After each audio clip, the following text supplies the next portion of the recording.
Thursday show, I am on the scene at one of the events we're going to talk about. This is on the Frontline Gaming Network. My name is Paul Murphy, your host. I'm joined by Adam Camilleri.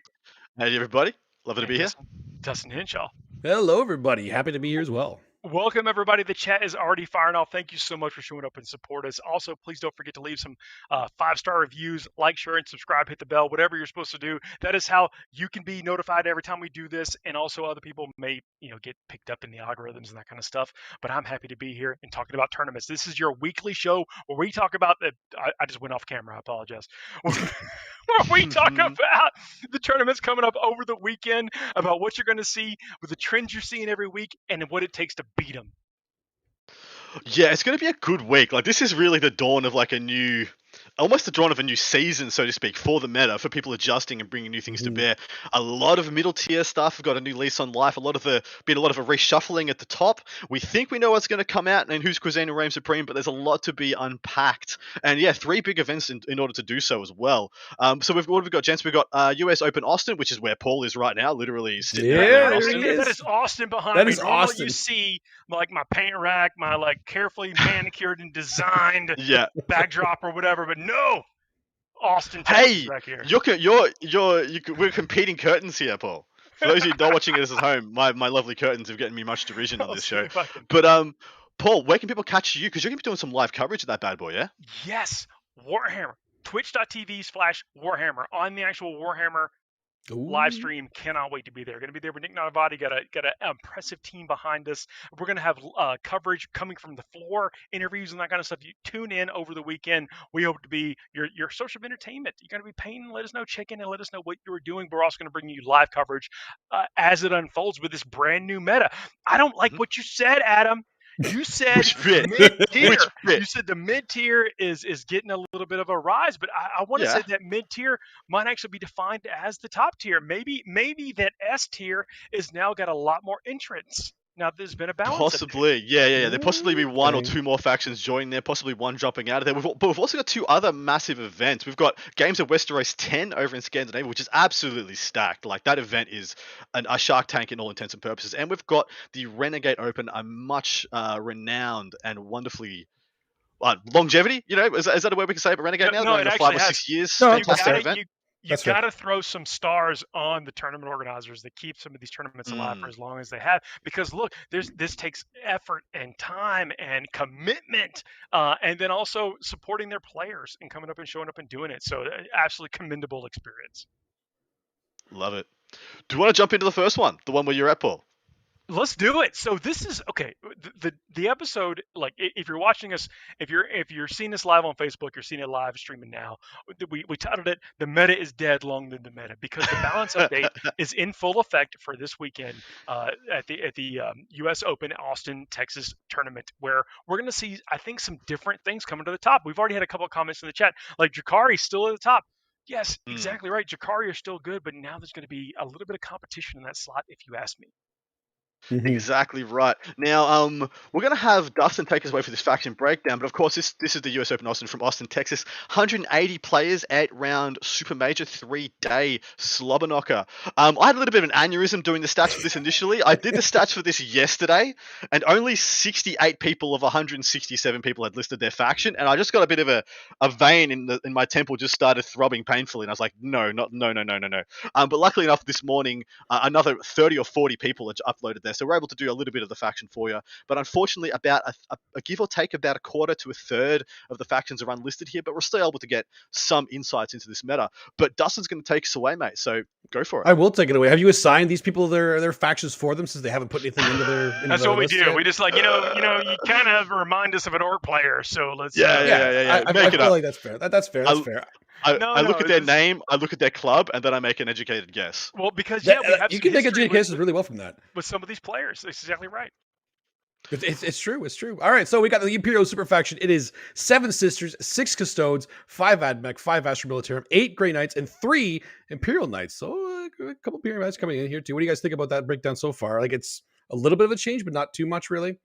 So already we've seen Admech probably lose about 2 or 3 players from what we'd expect. I mean, naturally there could be a couple sitting there in the unlisteds, but to see them less than Custodes, less than Sisters, on par with Guard for of all things. Yeah, I feel like Guard went up a bit. That is a dip. Yeah, that is a dip. Well, usually we're seeing 1, maybe 3 guard players in an event of this size. Seeing 5, that supplement must have breathed some life Yeah, into. all Like I these said, people people are really optimistic. excited about their Lehman Russes. They're Oh my really God. excited about the Lehman Russes. Maybe not on this show, but on another show. I'm listening to Warhawk, and they do this whole like spiel on Lehman Russes. I want to discuss that Oh, with the populace. Maybe not this show, but it's hilarious. Of course, it's fantastic. All right, Space Marine Super Faction. We have one that just come on, Adam. Why can't you figure out what they actually are? Just one Astartes of some kind.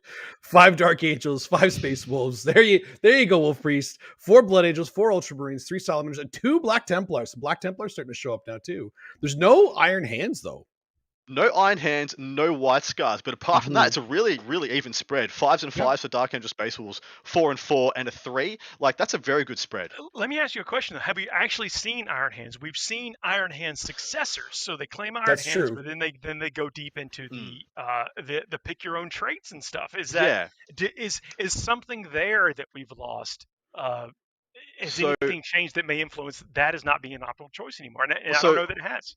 I would say national meta-wise, the Iron Hands have been a huge thing in the UK especially. Like, they've really pioneered the Iron Hands kind of successor and the Iron Hands in of themselves. I've seen Iron Hands, actual true Iron Hands, a couple of times, but usually it is the well-read Rage-Born heroes. It's just so much bang for your buck for what all Space Marines already do. And so, yeah, it's usually bad, but that's been more pioneered because I feel like it does a bit better on the terrain they use over there and in some parts of Europe, in greater Europe. But definitely in the UK has been pioneering that. So I'm not surprised to not see it translate over to here, especially on the GW terrain, which I feel like is more prohibitive for gunline-esque Marine builds. At least that's my take on it. No, it is. It definitely, I think it helps equal the playing field, or lets people, and I'm going to say this, hear this over the weekend, develop strategies, actually, so it's less of a go-first dependence environment. And maybe that's, well, we're not seeing that. No, obviously, Iron Hands try to get a lot of their work done in the first 1 or 2 rounds of the game. Yeah, and so right. and when you're playing an actual 5-turn game, because of whatever the factors are, then maybe that's having them fall out of the limelight a little bit. Yeah, I could see that. I see a lot of successor chapters. I don't see a lot of pure super faction like Space Marines anymore. A lot of them go to the successor just because you have that versatility with it. But moving on to the Chaos super faction, we have 1 Chaos Soup, 3 Chaos Space Marines, which is 2 Black Legion and 1 World Eater. Whoa! Yeah, man. 4,000 Suns, 10 Death Guard, 0 Demons, and a Renegade Knight. Dude. So I'm going to talk about the World Eaters. It's like there are, I mean, especially like Red. On the FTN show is that it's not a bad thing to push a lot of World Eaters forward. Right? Oh yeah. Mm-hmm. Well, and so I pointed that out. I want to get the breakdown there because I'm expecting this shift. I've been expecting this shift somewhat away from what we usually see from Chaos Space Marine players, which is usually either Iron Warriors or Empress Children. And those have been the 2 kind of mainstay for that whole faction for a very long time. But with the shift away from that, I did expect to get this huge breath of life into Black Legion and to a lesser degree World Eaters. And bang, bang, the next week after FAQ, is exactly held true. I don't think the numbers. These, didn't you? You know these. Absolutely folks. right. Absolutely right. I wrote that FAQ. It wasn't Mike Brandt. It was me. No, you had these people. You seeded them. You're like, you better take World Eaters next week. Yeah. Thumb on the back of the head. Do it. No. But this is what I expect because there's just as a whole, there's a lovely bit of tech and jank in that Black Legion supplement from the Psychic Awakening. In addition to that, Abaddon and with that Warlord trait you can get for the 5-ups to get the explodings against everything now. Black Legion seem to be the well-rounded choice now.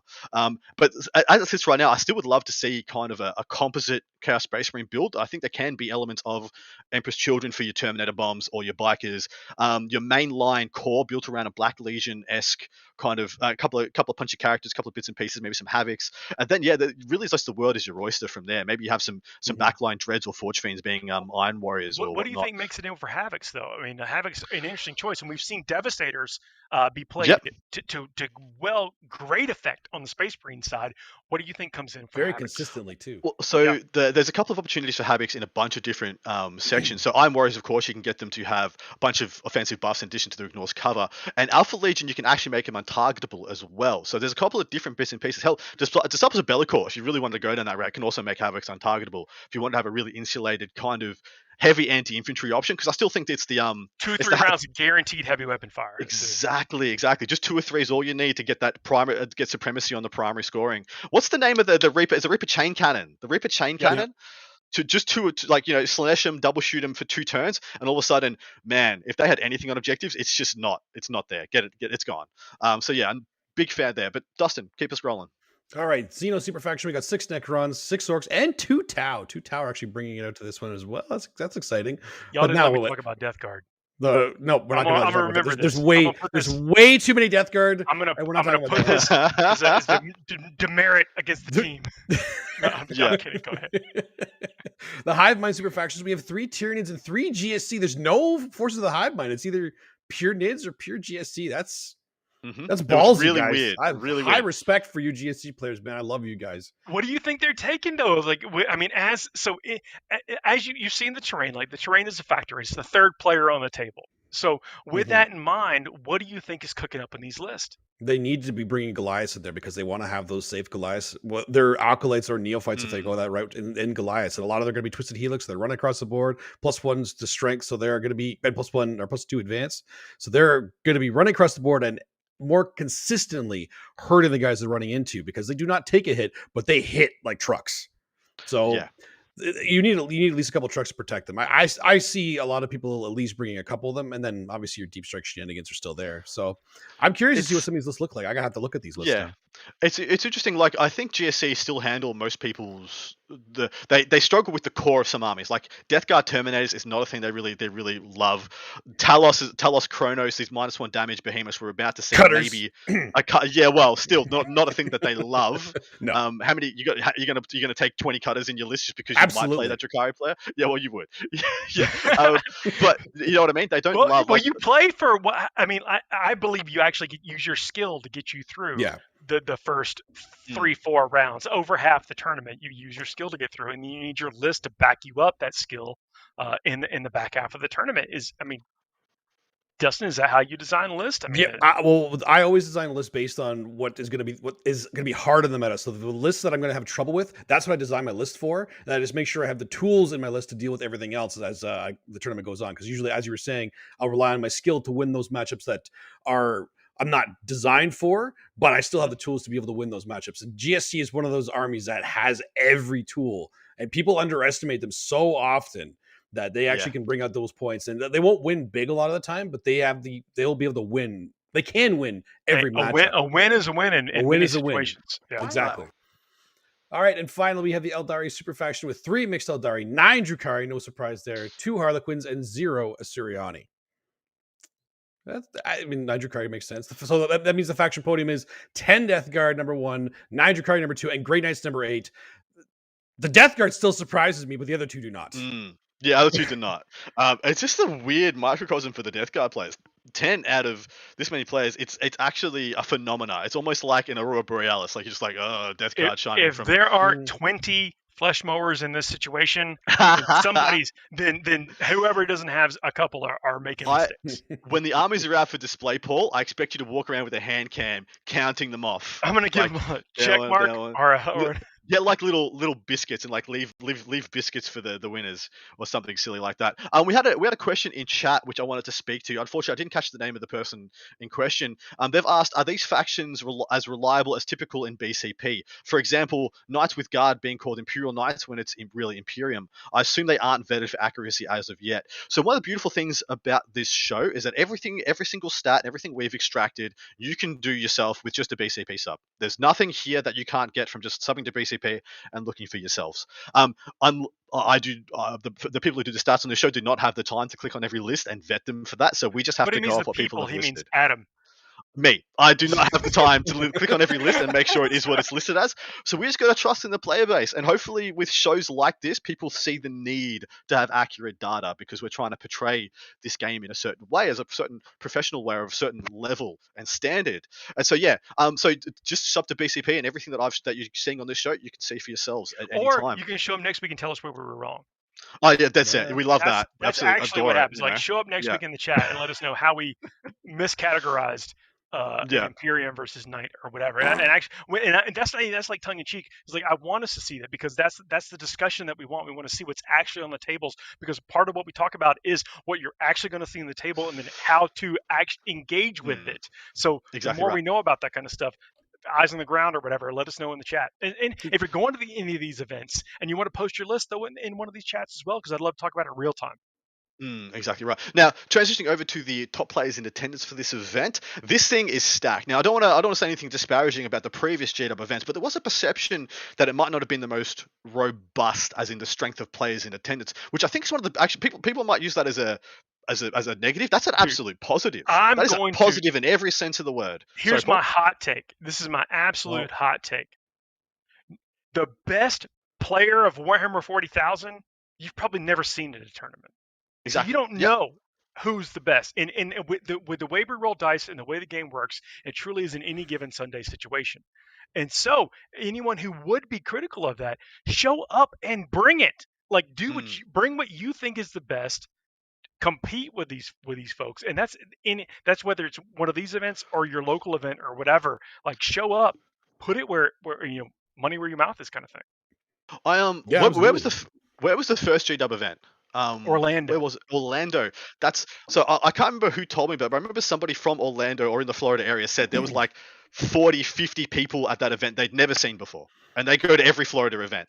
And they're just like, that's such a positive, such a phenomenal positive. That is amazing. 50 new people going to an event anywhere. That's insane. I deeply believe in this tournament culture that we have about showing up and traveling. And I will say that I've got several lifelong friends, but some of the best friends in my entire life I've met through my decade plus involvement with Warhammer 40,000. So the fact that more people are getting out and doing that kind of thing is, that's nothing but a positive.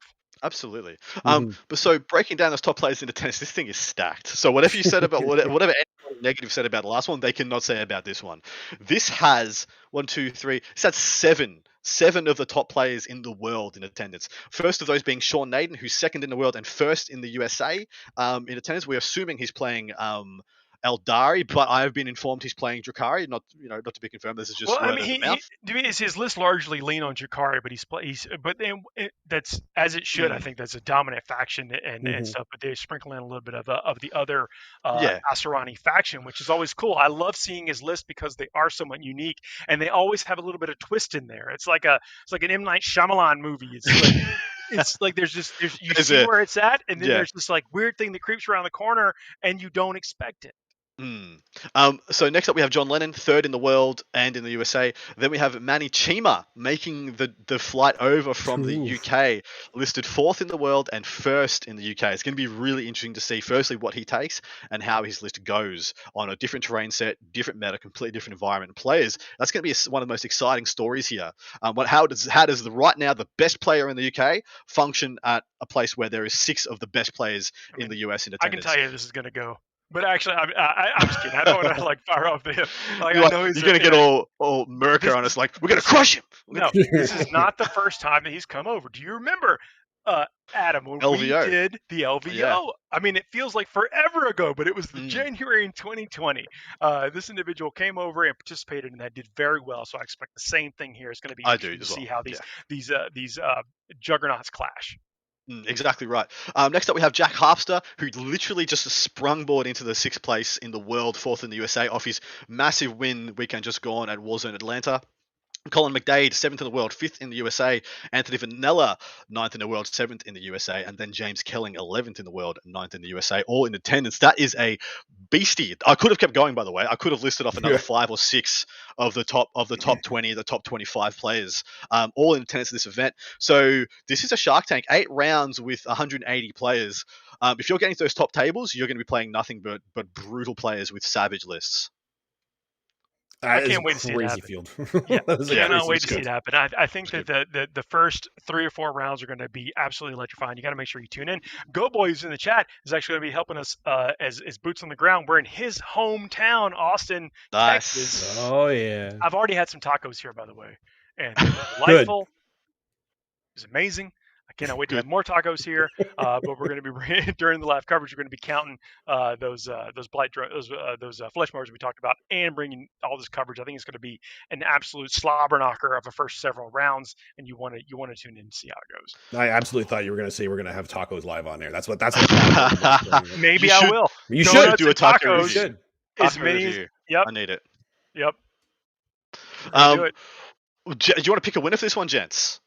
Like, I mean, it's really hard to do. No. We only know the players. We don't know their lists, and we've only got a vague conception of their factions. And this is actually going to be, and it's a brand new meta. Like, wow. I don't want to pick a winner because, look, I will say though, if you're betting, isn't Richard Siegler going to be in attendance? I was about to say, if you're just going to pick off this list, you're doing a disservice to the man who's won the last 2 events on this terrain and on this makeup. He's got it dialed in. He has your number. If you think it's your birthday, this man's going to tell you it probably isn't.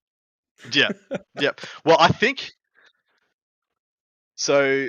One thing to note is I think Sean is absolutely due for a first place. He's due. He's due, right? He's been 2nd and 3rd or 4th at like the last 4 or 5 majors. Let me put it on my announcer hat or whatever. Is that the only thing? The spoiler list was the orcs and the buggies recently, all right? And now that is taken out of the equation, and so nothing that individual plays has been really affected. It's like, well, okay. Sorry, your list costs 30 extra points. Like who of us could not trim 30 points, or whatever off of our list kind of thing. So I think he's absolutely primed. But there's a lot of extenuating factors going on at this, and it's the quality of all the players, and the fact that I think this is actually kind of level set. And we just did a show is like, are we balanced now? Okay, now what? Yeah. Like what happens now? Yeah, well, we're going to see. Are we actually balanced, or are we just going to see Grey Knight, Shrakari, Admech just no. See, I think if Manny brings the list that I think he's bringing, what he brought last week, he's going to break a lot of hearts. What did he bring last week, Dustin? 18 Hive Guard. Holy crap! So recently, some folks have promoted Tyranids to the top of the line. Right? Oh yeah, and John Hickton, put him on the S tier. Out of the, I mean, really just could not stop talking about Tyranids, and the fact that they just needed that little bit of push. You have to play a specific faction, utilize all the benefits. Like Tyranids, I think are primed to run. And when I talked about developing, so what are people like? Oh, whatever, you got something cool over there. Oh, looks weird. It's got a bunch of fangs or whatever. I'm just gonna shoot it. Well, you don't necessarily get the opportunity, and with the way this terrain is set up, I love the terrain and the fact that we can actually have this be part of the conversation. So, Tyranids could sweep this whole thing. Yep, agreed. How weird is that? That is not something that I've said in, I don't know, how many fortnights is 2 years? It literally since. Yeah, I don't know. So. How many fortnights is 2 years? Yeah. Okay, but how many fortnights is between now and Carnifex spam? It's like 7 years. That's a long time. I think the last time you're talking about would actually be a little bit shorter, because it was either Adepticon or Nova in 2018 that instigated the rule of 3 with like people taking upwards of 9 Hive Tyrants, flying Hive Tyrants, and just being like, well, everything in my army is on the back line and you can't shoot it because you're out of range, and now it's all here you take all 9 to the teeth, and you're just like, yeah, my teeth aren't that strong, brother. I used the wrong toothpaste. They're out of there. So yeah, but we're gonna have to move this one on, guys. All right, well, one second. It's been 182 fortnights. That's how, there you go. If you're keeping the calculation. 182 fortnights since we got to talk about Tyranids this way. But that's legit. I think it's finally time. It's time. I do. All right. Games of Westeros 10 is up next from Westeros, Sweden. 104 players, 5-round major. Quick and dirties. Dustin, take us away, brother. Oh, geez. I got to look at the graph here. I can't. I know. We got a graph. Like, thanks for the chat helping us out with how many days are in a fortnight. I appreciate that. But yeah, solid. That shows what they think of our intellect. I love it. Oh, you're going to have to go over this one. I can't pull up the graph. I can't read it. It's blurry. You can't read it? I need my glasses. Yeah, old man Dustin over here. I don't have glasses. All right, I'm just going to read it from left to right for those at home. starts off with Sisters with 2 lists, Iron Hands with 6, White Scars with 2, Blood Angels on 3, Space Wolves with 1, Ultramarines, Space Marines in general, Dark Angels all sitting on 2 apiece, Deathwatch with 1, Custodians with 4, Eldari with 7 lists, Mixed Eldari getting 7 lists, that's pretty cool, Chaos Space Marines with 3, Astra Militarum with 2, Chaos Demons having a little bit more life over here with 3 lists, Cult Mechanicus sitting in our equal second podium for 8 lists, Death Guard coming in with 7 lists, Nurgle, Drakari get a nice... you. Yeah? What? Oh, you got recognizing the favorite number of Nurgle and then calling it out. Yeah, well, we'll wait for the world eaters. We'll just wait for the world eaters to get theirs and the T-Sons to get theirs. Drakari coming in with 11 lists, being number 1 in our faction podium. Forces of the Hive Mind, only 2. I'm expecting a little bit more there. Orcs coming with 5. Jinx Cult with 2. Also, Grey Knights sitting equal second with Admech for our second podium position with 8 lists. Imperial Knights with 2. Necrons with 6. Nice. And T-Sons with 4, and wrapping us up with Tyranids with 6 as well. This one was done in alphabetical order, I think. Except no, it wasn't. It was done in whatever order. I have no idea what order was done. That is not an order. I looked at Adeptus Sistorius at the start, and I'm like Tyranids at the end. I'm like, this could be alphabetical order. And then I'm like, next one's Iron Hands, Adam. This is not alphabetical. And then White Scars. This is just look. Any no tournament organizers that are listening to this, this was actually submitted to us from listeners, from people that are affiliated with the tournament. It helps us out. Send it in. You might get a graphic on the show.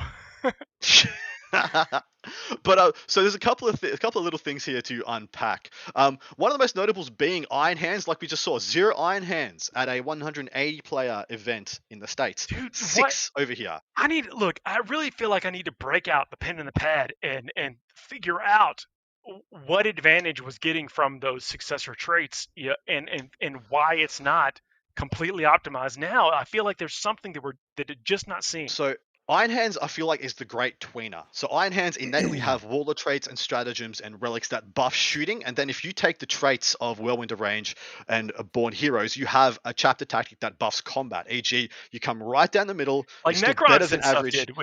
Let's take this and Silent King and Sazerac or whatever. And... Well, it's a perfect example because you're getting better than average shooting and better than average combat, but you're doing both at the same time, which is actually hard to do. There's only a handful of Space Marine factions that get to do it that good. White Scars is one because, funnily enough, they still have some jank pieces that allow them to to shoot heavy weapons as assault weapons or after they get out of transport, etc. But Iron Hands just kind of cut down right down the middle and do a little bit better than average on and both you get fronts. A random psychic deny. So yes, just get like, psychic denies. You know what? You took some weird stuff. I guess I'll do it on a 4+ and hope for the best. Yeah, why not? Because you also get to make one of the dreads a character, and they have a 5-up feel no pain strat as well. So that's some defensive. Why is it not here now? Like, what is going on? Well, it is here. It's just not where you are. Okay. Yeah, exactly right. Iron Hands players that went here instead of Texas. Pointed out in the chat, they're also easy to paint. Absolutely right. It's absolutely right. Space Marines don't need to be painted a certain color to play a different chapter. Come on. I've seen so many blue Blood Angels. I don't understand. Oh my god! Oh, you need to send them directly to me. Like they need to go to the principal's office. Next time I see one, you gotta go see Paul Murphy, man. That's right. That's right. You need a stern talking to. Yeah. So now this is interesting, right? So Drakari sitting in first. Equal second is Admech and Grey Knights. No surprises on any of those so far. But then in third place, cool, we got Death Guard. No surprises there. Mm-hmm. Equal third for the faction freedom with Death Guard is Eldari. What the hell? Dude, Eldari, I mean, seriously, they have indirect fire. Like there is a wealth of quality firepower still, and then including this, they have all the ways to get this indirect fire. I think when done right, none can defend. But still, like is this just a percentage of the Drakari players dropping off? Do you think being like, do you think Drakari, that this is my Drakari build? One of the things that they were mentioning, and earlier in the show, is that do you think that a lot of these Eldari players may be just like backdooring in some Harlequins or something? I like the deficits now with other little bits and pieces. I like them as well. Yeah, I like them also. But you know what? Like, it might just be that like people look at their current Drakari list and we're like, well, the list I've got now isn't fantastic, so I'm just going to play Eldari while I buy all my Talos and Chronos and all that crap. All the Hellions. I feel like too many people dropped off of the Drakari stuff just because they got some point decreases. Like, now you're a little bit more normal to everybody's level, okay? Do you know what's I'm gonna have a little bit of a rant. You know what's insufferable? Absolutely insufferable? Yes. 8 months of absolute dominance, and then they take one significant hit and just limply rolled over. I would argue it's not even significant. So didn't even push back. I don't mind if people start to correct towards what they actually want to play. Yes. Some people play, especially when we're talking about this like cream of the crop, top of the line events, or top of the competitive events where a lot of people are showing up, and sometimes they take what they feel like they have to take and not necessarily what they want to take. And if this balance update has shifted more people back to what they actually want to play and feel good about playing, I don't mind that. And I don't know if that's what's happened. I think that some of those bleeding edge, like whatever, 3%, 4%, 5% people or whatever that are playing, that they will find, it's like lightning. They will try to find the path of least resistance. Maybe that's true. I don't think Jakari got hit that hard. No. I don't think they did as well. When I said the first significant hit, people is correcting me and saying it wasn't a significant hit, it was a light spanking. And they might be right, which makes my statement even more impactful, that they just kind of rolled over and meekly just went like, okay, I guess I'm playing something else. I thought Jakari liked getting spanked. I don't understand why this is a problem for them. My succubus is 20 points. Like, shut up. Yeah, shut up. It still kills 360 points. So actually, let me go. Look, I know I'm being somewhat irreverent and flippant, but let me go one step further. Is that 2 weeks ago or whatever, a Storm Raven, I love it, dominated an event. All right, that's because the Jakari are not taking the appropriate amount of Dark Lances. So once you start figuring out how do I defeat, if you can't figure out how to defeat one Storm Raven, like, you actually do have to figure out a different strategy, I think. But that's the fact that like, and I actually in several games around the house took a Fire Raptor, and just the top list and that kind of stuff. And I used air quotes. They're incredibly powerful and extremely efficient, but they didn't have the ability to reliably drop one of these big flyers that has the ability to target 3+ units. Yeah. Every turn. It's a thing, man. Well, in saying that as well, this is a perfect example, Paul, because this Scandinavian meta, the one they're playing in right now, their last major was won by that Storm Raven. So this is the same group of dudes. Well, you see what I'm saying? Is that that's, if you realize, like, crap. Like, so once I start taking all these vehicles, all these carriers for conduits for the things that can drop this one thing that could be disruptive to my force, you start thinking that maybe my force is not efficient anymore because it out of positions me against the other things that I'm facing. I can't go in tech for a Fire Raptor, because if I never face a Fire Raptor or whatever, then what am I doing? A third of my list that's just great. My 9 Dark Lancers killed 9 Gaunts, which is a real possibility nowadays. Yep. Well, moving on to top players in attendance. First up is, and by the way, this thing is absolutely stacked. Again, like with the last one, I could have added a bunch more names to this section. But there's 6 out of the top 6 in Scandinavia are in attendance. It's ridiculous. I love that, I love it. That's awesome. I love it as well. Starting off with guys in first place in Scandinavia, Sebastian Larsen. He's playing Demons, got a Slanesh Battalion and an Undivided Patrol. 3 Keepers, 3x10 Demoness, 2 units of 2 Fiends, 2 units of 5 Furies, Bellicor, Unkillable Lord of Change, and 3 units of 3 Nurglings. This dude is literally planting the Demon flag. Both feet are set. He ain't moving for no one, and he's doing phenomenally with them. I love that list. I love it. Yeah? Why do you love it? Yeah, let's just run through them, because I actually want to get. I've already identified the winner, and he's already okay. Let's just see the rest of them. Next up, we have Jonathan Slay Johnson. I love his name. Second in Scandinavia, he's playing Grey Knights, President Brethren Battalion, a single battalion. I think he ran almost exactly the same list in a previous major in the same area. It's got Libby, Techie, Grandmaster Dread Knight, 3 units of 5 strikes, 2 units of 10, and a unit of 5 interceptors, 3 Dread Knights, and a Rhino. In fact, Jonas Hedlund, 5th in Scandinavia, is playing exactly the same list. So they've got 2, like, those guys must be like thick as thieves, because they're playing verbatim exactly the same thing. Next up, we got. I actually don't mind that. You see that a lot now. I know I'm talking way more than I should at this point, but you see that a lot with like think tanks for Magic, like tournament competitive Magic, is that they go and they seclude away and figure out what is the best thing, and then they all take it. And there's no shame in that. Do they think they're demon hunting? Do they look at the top guy in the area and like, he's all demons? Well, I guess I'm taking Red Knights, and just think that that's going to carry the day? Because there's actually some issues with that matchup, which are funny to unpack. What I thought he was going to take it. He did not win that event we talked about a couple weeks ago. But Fair enough. Next up, we have Oscar Lemming, third in Scandinavia. He's playing Orcs, he's playing Freebooters. So this is a new gen Freebooter list. He's a Patroller and an Outrider. Warboss on bike, 10 Beast Snagger Boys, tunes of 5 Commandos, 2 Kill Rigs, already seeing the shift, 2 Wasbomb Blaster Jets, and then he's got a next attachment with a Big Mech with KFF, a Custom Booster Blaster, a unit of 2 Scrap Jets, a unit of 3 Rocket Trucks, a Shock Junk Dragster, tunes of 5 Storm Boys, and 2 single mech guns. Already seeing some what I think Paul predicted is saying, like, buggies come out, kill rigs go in, and lose 2 planes, take some more MSU. And I think 2 kill rigs is where it's at. I think 3, depending on, like, you got to know your environment. But 3, you start to run into like board clogging situations where you want to launch a devastating attack, but you can't because you've done it to yourself. You sabotage yourself. If you have 3, I think 2 is a manageable. Spot on. I think 2 is the minimum. Like 1 isn't. You're just like sacrificing a boar for something that's not enough. Like you need at least 2 as well. That's I think 2 is the number. I keep forgetting this. They do everything. Like they do everything. Just everything. Rickard Nielsen is 4th in Scandinavia. He's coming up next. He's got an AdMech. This is a next gen AdMech list as well. Lucius Patrol and a Mars Outrider. He's got a Marshal Manipulus, 3 units of 20 Rangers, and that's it for the Lucius part. Into the Mars, he's got an Engine Seer, a unit of 8 Infiltrators, 3 single Ballistari, a unit of 10 Taraxi, 3 Cerberus Raiders, 2 Stratoraptors, and a Dune Rider. That list is legit missing 2 units from last week. That's it. It's missing like 2 units. It looks the same.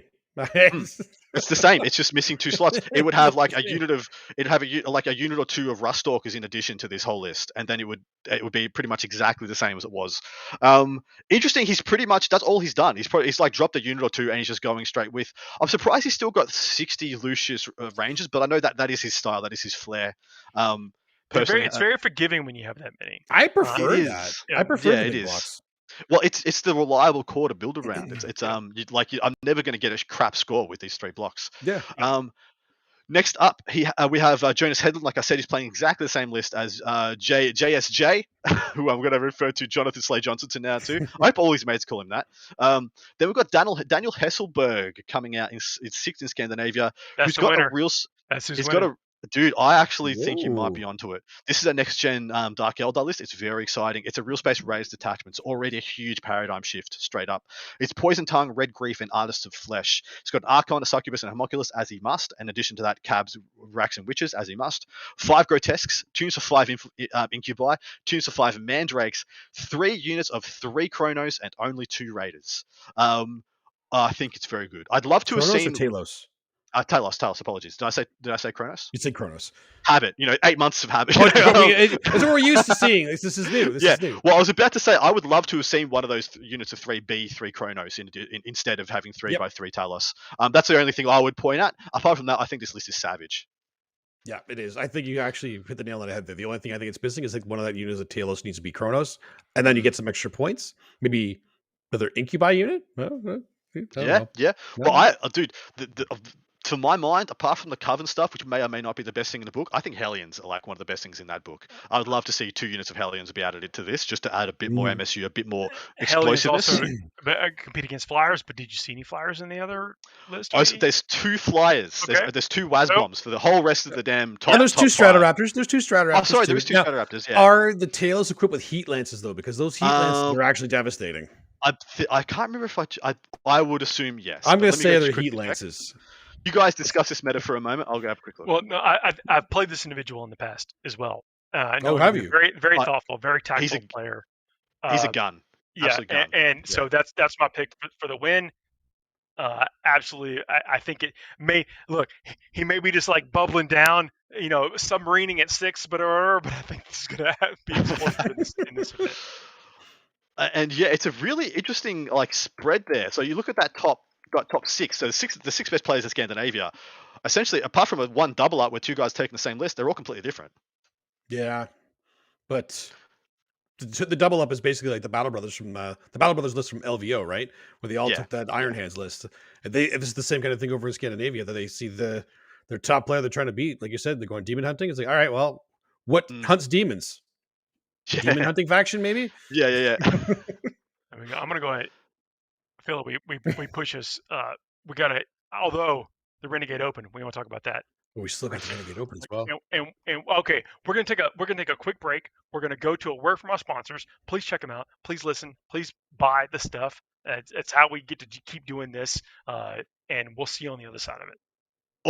At Frontline Gaming, we make the best tabletop gaming mats in the universe. Our mats are durable, rollable, foldable, wipeable, and storable. Oh, and they look damn great too. Join the thousands of tournament regulars and garage gamers who use our mats to bring their gaming surfaces to life. To ensure quality, Frontline Gaming mats are custom made one at a time, printed with high quality ink. Our immersive designs stay crisp and are available in a wide range of styles and sizes. So whether you're playing a war game or a skirmish game, whether you're fighting over an alien tundra, fantastical forest, or real-world setting, there's a great-looking battlefield for you. Our gaming mats are printed on extremely durable neoprene backing, so they won't slide around the table. And they're thick enough to stay flat, protecting what's underneath and allowing for slight uneven surfaces. We know from experience that an easily portable gaming surface is just better. Every mat comes with a sturdy nylon zip-up bag for storage and transportation. Whether your next battle is in your home or at the local game store, you'll be able to unroll your FLG mat and get gaming right away. Our products are all made and tested by passionate gamers at Frontline Gaming HQ right here in the USA. It's time to take your battlefield to a new level. Frontline Gaming, champions of tabletop.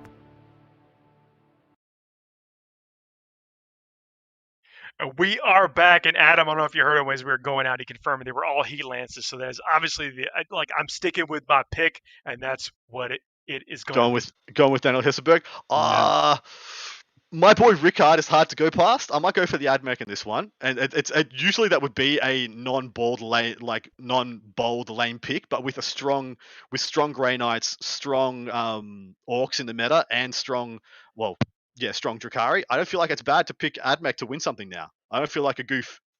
You don't feel it's like you're just like the taking the easy streak. I can see that. I'm thinking Sebastian. The Renegade, Sebastian. There you go. We got to talk about the Renegade Open. Nice. Minneapolis, Minnesota. This event has been going on. This is a legendary event here in the U.S. It's been going on for years, and I'm privileged to be able to talk about them. Let's do the rundown. Let's talk about them. See what they got going on in that Midwest meta. It's Midwest for y'all. Midwest meta. We have two people that are not from the U.S. So I got to let you know it's Midwest. 72 players, 6 rounds. Quite a bit of a slobber knocker here, and Dustin's going to take us away with this breakdown. Yeah, I'll go through the whole thing pretty quickly there so we can get through it all. So we got the Imperial Super Faction of 2 Imperium, 3 Sisters, 2 Custodes, 4 AdMech, 1 Astra Militarum, 3 Grey Knights, 1 Imperial Knight. That one seems a little bit more online, I think. And then the Space Marines Super Faction, 1 Dark Angel, 1 Blood Angel, 1 White Scar, 4 Salamanders, 2 Death Watch, 2 Black Templar. 4 where'd that come from? Exactly. I said the same thing. I said exactly the same thing. I'm like, huh? What? And what is this 9 months ago? I like Flamers. Yeah, I love Flamers and Meltas. Let's go. I love those things. Chaos Super Faction. We got 3 Chaos Soup, 1 Chaos Space Marine, 5 T-Suns, 2 Death Guard. That makes more sense to me. 0. Got to be 4 Flesh Mowers. 4 Flesh Mowers and 1 Renegade Knight. The Xeno Super Faction, 1 Necron, 5 Orcs, another Tau as well. There's 1 Tau here. So the Tau are starting to make an appearance in some of these tournaments, which is kind of fun to see. The Tau are really creeping up. They're creeping up. They're going to win one of these events. Is going to surprise all of us. From 0 straight to 1s. Straight to 1. That's more than 100%, right? Because that's huge. It's an infinite percent. Yeah, it's huge. And we'll go into the Hive Mind Super Faction, which in this case is literally just 1 Tyranid. So good on you, bud. Good on you. And then the Eldari Super Faction of 1 Mixed Eldari and 1 Drukhari. Stop there for a sec. Stop there. 1 Drukhari. 1 freaking Drukhari. 1 Drukhari. That's strong. And what the hell? Look, let me say, I think in almost even more monumental things, we just reached a milestone in chat for messages. So look, if you're listening to us after the fact, you know that you can come and chat with us live and interact. And a lot of what we talk about on this show is actually fueled by the folks that are participating in the chat. But yeah. 1 Drukhari out of 1 Drukhari, getting close to 100 players. Well, apparently, all the people in Minneapolis, all the Drukhari players there, don't like getting spanked. You know what? No succubuses, no Drukhari. No. Do you know exactly what I said? Limp. They just took a little They just went. slap to the face and having a cry in the corner. They're all just like, my faction sucks. I'm going Shut to up. side Faction's with fine. What happened? I'm going to side with the players a little bit, and I'm going to fall back on those other comments. I think that once you start taking, like, okay, the things that you take to kill a bloat drone, by the way, is not the same things that you take to take out, other things that you've been typically seeing, It's true. 50 it's Rangers true. or whatever. You never had to worry if you could kill a raider. Which, to be honest, if you got enough of anything, it kills a raider. But say that for a land. That was a stupid comment. But you know what I mean. Like even just enough bolters, enough storm bolters, kill a raider. What I'm like saying assault is, cannons kill a raider. Heavy bolters. So if the Grey Knights are truly like the Grey Knights are on the rise, Grey Knights are dominating things, and so what you take to take them out, one Darklands, okay, great, you might not have even scratched the paint on a Dread Knight, you might not even you might have taken out one strike dude, whatever. Yeah. It's just not. You think the things aren't matching up, so that may be causing some of these people that are trying to be on the bleeding edge to vacate that and go for some of these other factions. Exactly right. The other. So there's quite a few things to unpack here.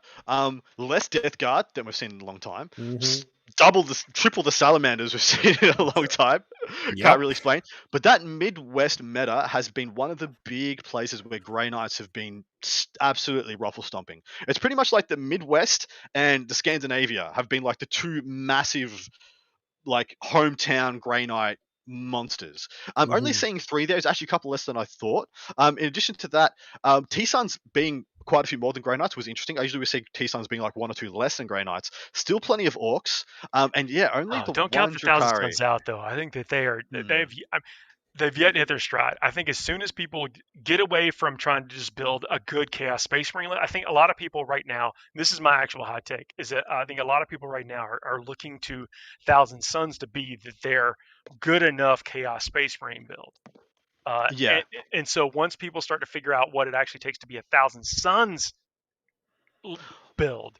Yeah, well, we're starting to see some coalesce. Like last week, we saw some very strong. There was a 20 Scarab Occult list that came in from the Shanghai Open. In addition to that, there was a Liam Hackett's list that he's been playing very well in Australia, starting to make the rounds. A couple of players in Europe picking that one up, just because it's a very straight up and down, extremely well built. Everything it does work. Everything adds to the whole kind of list. So we've got a couple of top players in attendance. Sorry, did you, Dustin? Did you break down the podium for this event? Before we get to that, let me comment in the chat is that the meta isn't ready for 2+ safe Lehman Russes. Nobody is. Nobody's ready for that. But at the same time, are you that scared of them? I mean, if they're to demolishers, you just stay like 24.1 inches away, and you're like, if you're Drukhari with not enough Dark Lances, you are afraid of them. That's true. That's true. Okay, there's a thing. Maybe talking about the Storm Raven was the red herring. Talking about the must save Lehman Russ could be the deal. Well, it's fair. I mean, they don't care about much of the shooting from things like Grey Knights. A lot of the Orc stuff doesn't matter that much either, especially like the Dakar Jets and things like that. Don't. I mean, Scrap Jets are a huge pain in the ass, though. Like huge. I'm sorry. I waylaid us. I apologize. It's fine. It was a good top players in attendance. No, faction podium first. So we're going to faction podium. There's just so many things going on right now. We have Orcs and Thousand Suns with 5, number 1, and then number 2 we have the Admech and Salamanders. Freaking Salamanders. And then Great Knights and Sisters. Yeah, there's so many Salamanders players there, but that's crazy. That's awesome. I'm actually wanted to say too with the Thousand Suns. One of the reasons I think we're not going to see them as much and why they're taking a lot longer to get out there from Grey Knights as well, because now with the herd on the Orcs, the Admech, the Drukhari, the Grey Knights kind of got elevated a lot more, and that is a very bad matchup for Thousand Suns. Yeah, and I feel like a lot of the Thousand Suns players know that. That's my hot take on it anyway. Yeah, I'm interested to know if there is a build for T-Suns that does okay, or is 50-50 going into Grey Knights, because there is a lot of tech in that book that is yet to be unpacked. But yeah, as it sits right now, the conventional T-Suns build does not do well, especially into Dread Knights. It does not do good. Top players in attendance. We have a couple of top players here. Matt Root, 17th in the world, the 13th in the US, playing Black Templars, boys. And this is an interesting list. How does it make you feel, Adam? Feels very good. It feels very good. I wanted to be wrong about Black Templars so freaking much because my first impressions were that they were pretty mediocre. It's playing a single battalion. Helbrecht, 2 Primaris Chaplains on bike. I know one is built for buffing with the Ancient Breviary and Master of Sanctity, and then the other one is built with the all damage, incoming damage is down to 1, so Transhumer's Bones or whatever it is. 5 Assault Intercessors, 2 units of 5 Crusaders, 6 Blade Guard Veterans, a Primaris Apothecary, 3 Redemptors, a brick of 7 Assault Terminators, and a single attack bike. Really quite lean when you break it down. And that's less than 10 units, I think. It's not a huge amount of board, but the thing is about Templars, everything is harder to kill than you think it is, and I think that's what he's leveraging. He's obviously just going to be going 5+ invulnerable, baby transhuman pretty much almost all the time, unless maybe he wants to get to slingshot playing against Grey Knights or T-Suns from the extra move. But as soon as you give those Redemptors a 5+ invuln, they just get so much harder to kill. It's interesting he's gone for the Redemptors and not gone from Grimoldus, by the way, because the Grimoldus actually gives them a 6-up feel no pain, so they become like pseudo Iron Hands, so to speak, which I find adds quite a bit because they start with 13 wounds. So given the 6-up, they function as a 15, possibly even 16 wound chassis then with the 5+ invuln in addition. What do you make of it, boys? I need to see more Black Templars before I can really make a good assessment on it because I like everything that's in here. Obviously, I think Helbrecht, if you're bringing Black Templars, is an auto take. Like he's an absolute must. For his points, he's absurd. He is. If you're taking Black Templars, you take that guy, and like everything else is you fill in. But I like the 2 chaplains because they are very killy characters, and the fact that they just casually buff things along the way. That's why in Blood Angels I love taking them because like they stand up on their own. You don't even need to be able to buff things around them for you to justify putting them in their points. But the fact they can buff things around them feels even better, and that's what I think that's what he's making on it. It's going to do well. Plus, you can never ever count out the skill of the pilot. Exactly right. Well, I can look at the list and say, this is maybe not this list. The 3 Redemptors. Redemptors are very good. Dreadnoughts are very good. We know they're very good. Redemptors are kind of the best thing. So unanimously, if it doesn't matter what chapter of Space Marines you're playing, Redemptors are kind of the best evergreen unit in the book. Think about this gentleman's secondaries. Like, how many points is he just putting in his pocket every round? That's true. That's true. It's very, very, very easy. Next top player in attendance is Charlie Andre, 18th in the world, 14th in the USA. He's playing Grey Knights, Oppressing Brethren, Patrol, Swordbearer, Spearhead. You can already tell where this is going. Techie, Grandmaster Dread Knight, 2 units of 5 strikes, 2 units of 10 interceptors. Next attachment is a Techie, Grandmaster Dread Knight, 1 unit of strikes, 3 Dread Knights. That is the 5 Dread Knight build. Why 2 Tech Marines? 2 repairs and 2 +1 hits. So they're quite good. I honestly don't know if he needs 2 techies. I'd be taking the techie out of.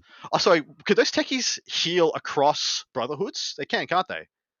Yes, they can. Then two's absolutely fine. For some reason, I thought they were Brotherhood locked, and I thought the first techie wasn't getting much mileage. When you say Brotherhood locked, you mean that some abilities only affect if you have the in brackets keyword of this chapter. Yeah, exactly. Like the Brotherhood captain only gives reroll 1s to wound of actual Brotherhood guys. Brotherhood, exactly. Yeah, but the Tech Marines are not locked like that, which means that 2 of those Dread Knights that normally hit on 3s are going to hit on 2s like the Chapter Masters. So exactly right. So you're going to have 4 Dread Knights a turn hitting on 2s. Yeah, really, it also gives you that extra power that you don't always have access to as well. That's the other reason. There's a lot of reasons to take 2 Tech Marines. That's why I see it a lot. I've kind of moved along. I start liking either the Libby or the Brotherhood Captain for the reroll 1s to wound, or just the Libby for mortal wound Libby, but. There's not too much that you see different in a lot of Grey Knight lists right now. Yeah, agreed. It's really just, are they taking 4 Dread Knights, 5 Dread Knights, and then it's just some bits and pieces. Like sometimes they have a Rhino, sometimes it's Purifiers in a couple of different obscure lists. Sometimes it's 25 or 20, 25 or 30 Interceptors, and that's the same gradient. Is there like 3, 4, 5 Dread Knights? As the Dread Knights go down, the Interceptors go up, and vice versa. Yeah. But yeah, that list. Grey Knight is pretty damn close to being solved. Like it's pretty. That list is pretty solved. Yep. I got a buddy. He's like, I only want 4. I'm like, you better make that 5th Dread Knight. You gotta make 5. You gotta make it 5. Make 5. Play 4 if you want, but have the 5th. Yeah, have the 5th. Exactly right. I think that's it, boys. Do you want to jump into Fuego? Oh, yeah, we only got a few minutes left. So the Fuego Rapido is a segment that we do where we run down a series of topics. We give ourselves 2 minutes to talk about each topic. And once that 2 minutes is over, we just drop it and go on to the next thing. So no matter where we're at, we only got 2 minutes to expound, to pontificate on whatever production decides to serve us up. So as soon as we jump to that screen, we'll run down a series of topics there. I think we got some interesting ones this evening. So as soon as the clock's already started. Oh, favorite quote from Galaxy Quest, Dustin. Oh no, you go ahead, Adam. You had one ready. Oh no, I'm in control here, Dustin. Oh, okay. Sorry. Well, if I'm going first, there's a couple good ones to me. I think one of my favorite ones is when the one character is actually making out with the alien and the tentacles are coming up and the other guy's looking at oh, that's not right. No. The way he delivers that just makes me laugh every time. Adam, what you got? My one's from Guy when he says no one knows his surname. He's the red shirt. He's like, no one knows my name. I'm so dead. I'm like dead in 5 seconds. I'm gonna die. I love that so much. That's the best, most self-aware line in almost any movie ever. It's fantastic. There are a couple of gimmies from this one, and I won't mention those, or at least the fact that we know that Alan Rickman and then the catch line of the captain. But when Sigourney Weaver, when they go to the chopper, like, why are there chopper? Like, actually, it's like, I have one job, it's to repeat the computer, and I'm gonna do it. But then there's an edit that they did when she's coming around and they see the choppers or whatever, and it's like, forget this, but that's not what she actually said. They had to cut it. The math reads to something else. It is the second best Star Trek movie. It absolutely is. So we had a one in the chat from Sindri. It's a rock. It doesn't have any weaknesses. That was my other one. I love that one too. That's a good one. Man, that show's amazing. Please. Yeah, it's a great movie. Yeah, absolutely love it. There's just so many. I probably come well. So we could probably do that for the rest of the Fuego. But here we go. The Fuego, Here's the next one. What do you think of the new battle forces? So on the Warhammer community site, they previewed several new battle forces coming up for this holiday season. Battle forces are a great way to get a collection of figures, and you typically save a little bit. But what do you think of the composition of those battle forces? And is there a favorite or a winner in your eyes? Adam, we'll start with you. So as for one that if you're just starting a new army, I'm not quite sure what the value is yet, but if you were just going to start a new Space Marine army, that Shieldbreaker Strike Force gives you one of everything pretty much. You get heavy intercessors, you get regular intercessors, you get assault intercessors, and a couple of characters. And a captain too. So you get one of those captains. Yeah. Also, you also get a captain. You also get 3 Blade Guard and a Storm Speeder. The only thing that is hopefully a Storm Speeder goes down another 10 or 15 points and it can be all right. But if you're just going to start a new army, because that's a lot of the time this stuff is pivoted for the new army in the new year, whatever. That's a great one to start with. Mm-hmm. Yeah, for me, I immediately went to the death card. I jumped in there. I was like, because there's cool things there, but I think there's too many Plague Marines, and I feel the same way about the Orcs. I think that there's probably the fact that the Grots are in there is an interesting choice, but everything else that you get in those things are amazing. Like I also have 3 Blight Haulers, and you want 3 Blight Haulers. Yeah, you want the Destral Terminators. Like, I think that's a good thing to pick up. So what's the Orc one? You get 2 units of New Boys, a unit of Grots, a Death Killer War Trike, a big mech with shock attack gun, shock attack, a Dakka Jet, and 5 knobs. The only thing that like one of these things is not like the other. Why are the 5 knobs in there? They just seem so ham-fisted. You got beautiful new sculpts on pretty much everything. Knobs are great. That's true. That's fair. That's true. And you want to trick out your boy squad. That's it. So okay, here we go. This is a fan service for the chat. Improvise a catchphrase. Adam, what? I've got one I use all the time. Been waiting for it to catch on. Hey, play 40k every day. It's something. Dustin, you got anything? Oh my god. Yeah. How am I supposed to follow that? Just go. You don't. You just leave the room. You're just like, I'm done. Leave the room. Nice roll dice. That's Tanya's. You can't take that one. No. She's the chat. Okay. I'm just talking to. Making sure you didn't steal it from me. I got your back, Tanya. Don't worry. How about custodians with the most days? Yes, Paul. Or Oh, It's every time time to you pump every time up you the do funky. you gotta do a second power with the zones. There was a big brain play. The big brain play. Yeah, a Maliceptor could be. Yeah. Big brain play. The Giga Brain, the Galaxy Brain, Maliceptor. Giga brain play. Giga Brain play. So many orc ones that I can't say because they're all knob related. That could be a catchphrase as well. That's knob related. The Daka Daddy.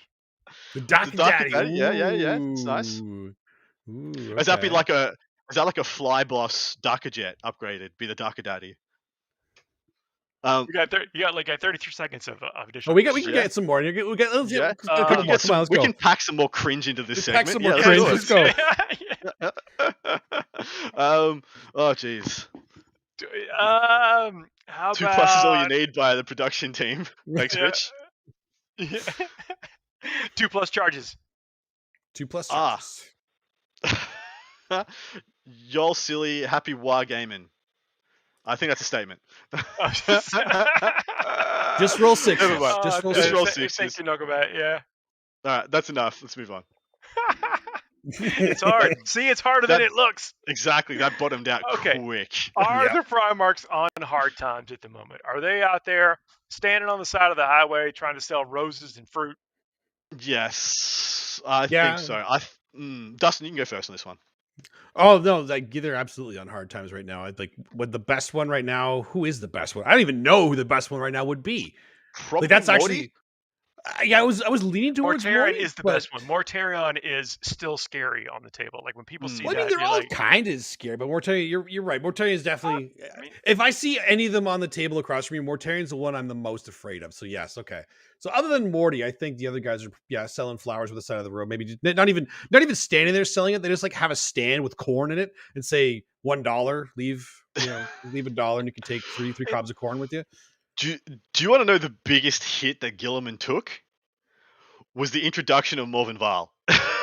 Because you're like, wow, this is just a better. She also buffs Imperium or whatever as well, or she's essentially like she's a Primarch level buffer, force multiplier for less points. Only less killy versus better killy versus some things because she fights twice, less killy against some other things, and she just does all the buffing that Gilliman does anyway. And you're just like, well, this is 200 points less, and it's so much better for I have 200 points of more army. And so as soon as she came out, everyone was just like, oh, Gilliman feels bad now. Like a quarter of my army to do what this unit does for 260 odd points or whatever it is. Well, I mean, does a captain fill the need of Gilliman? Like Gilliman used to be just an extreme force multiplier. And look, I'm not saying that you shouldn't relegate them to be like buffers or backfill generals or whatever, but are lesser point models in general fulfilling the roles of these Primarchs? Well, a lot of them, what they're doing, yes. At least Gilliman for sure. Well, we are out of time. Yeah. We'll have to say that for the next. Let us know in the comments what you think about that. Are the Primarchs on hard times? What is the worst unit in your collection? Adam, we'll start with you on this one. Devil Dog. It's the Hellhound variant with the melter cannon on the front. Yeah, I know what you're talking about. It's in my guard army. It used to fire the blast. It used to fire and when it fired a blast, it was sick because you'd ice a whole unit of Terminators and fire the blast, and you'd be like, I'm gonna speed up and blah blam. Yeah, because it was a fast vehicle. You could still fire a blast after moving flat, like at full speed at 12 inches. Flat out. Yeah, so that is my worst unit in my collection because I love the thing dearly. I've got 3 Hellhounds, one Devil Dog. It disappoints at every level, and I love it. I'm coming in hot here. Destral Terminators. Nice. Wow. Oh wow. That's shots fired. Shots fired. Currently overrated. You can accomplish more with Blight Lords. Wow. Yeah, that is huge call. Do it. Wow. Okay. Oh my god. Okay. Well, my worst unit, Toxicrene. I love that model. I love its rule. It just dies and cannot move through terrain because the tentacles are everywhere. Well, yeah. I call him Senor Stuck on Stuff because he just grabs everything. Whenever you try to move, he just grabs whatever's there and takes it with him. Yeah. Just knocks over your opponent's army, like in just simple movement. Half the terrain's on the floor. A child's crying. something's on fire. You know, In fact, you the can fire probably brigade's see him. involved. If you can see the tentacles sticking out on my camera at the back there, he's just sitting up there wanting to grab something that walks by. I love some of the comments in the chat. The Weird Vein Psychers, Mortarion Oh, yeah. is listed in there. The Hydra, yes, the Hydra, the anti-air tank. My God, like what? Especially now, there's only 2 flyers. Yeah. Yes. Oh my God. It's even worse. Oh my God. It had. Well, we did the Storm Raven window. The Hydra window. Yeah. Started here and just fully closed over with the last FAQ. It didn't even get a chance to shine. Oh, listen, thanks everybody for coming and participating in the chat. We are out of time. Dustin and Adam, thank you so much for coming and being on the show. Look, don't forget to like, share, subscribe. Please leave those 5-star reviews. That is just a hassle-free way that you can interact with the show that helps other people find this and stuff. It makes the algorithms do what they do. Same with the comments and stuff on YouTube and Facebook and everything. And look, if you're joining us from the Competitive 40K page, if you're joining us from the Frontline Gaming Network, don't forget, we do this every single week. We'll be back this week, next week, the week after to talk about the hottest tournaments coming up over the weekend, what you're going to see there, and how to beat them. Gentlemen, it's been an absolute pleasure. Y'all got anything to say before we wrap this up? Bring Hydras. Tomorrow. And then maybe reevaluate that. Enjoy the new meta. If you're playing at events this week, enjoy. Hopefully you guys are enjoying it a bit more. Let us know what you think. Cannot wait to figure out how wrong we are next week, but I think we've got it dialed in. I feel like the generals out there and the pilots of these lists are really coming up with some interesting things. We'll be back next week to talk about them, and then talk about what you're going to see the week after. We'll see y'all soon. Good night, everybody. Good night.